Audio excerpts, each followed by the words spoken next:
Okay, the first thing you're going to do is enter your PIN number. I'm going to just enter a PIN number for Eric.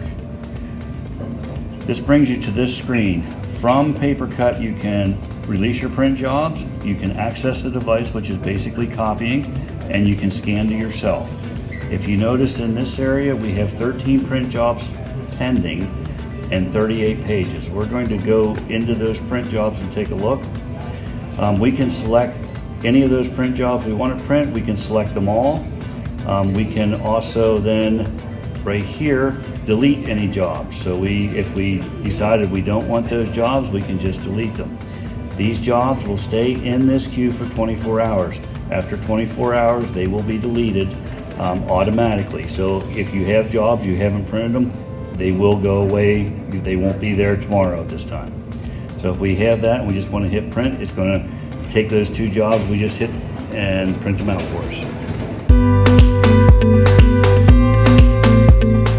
Access device, and that will bring up the copy screen. We have another video on this screen, but just to give you a rundown, if you have a particular drawer you want to copy out of, you can select it here.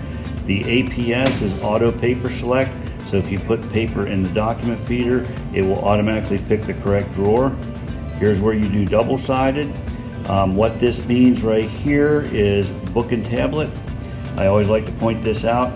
Book is like if you were reading a book, the second page, the top is equal to the top of the first page. A tablet, the second page is inverted and upside down, so it'll become like a flip chart. If ever you copy or scan something and the second page is upside down, it's because you had the wrong one of these chosen.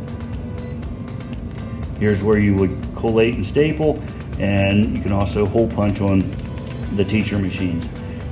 Top left to staple, top right for staple, which would be a landscape, 2 on the left, 2 on the top, and you can also hole punch as well, 3 on the side or on the top.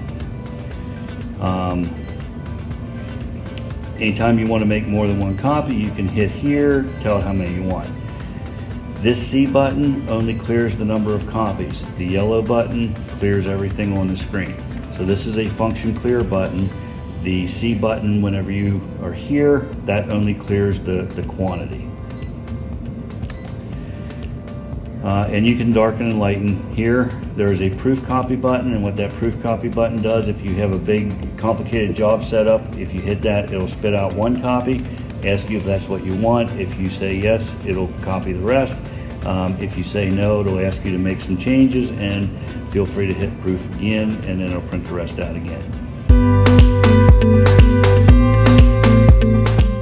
Under scanning, we're going to log in again.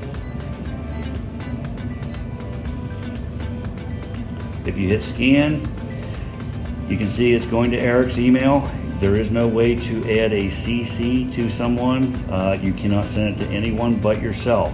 That eliminates it going to someone else's spam folder.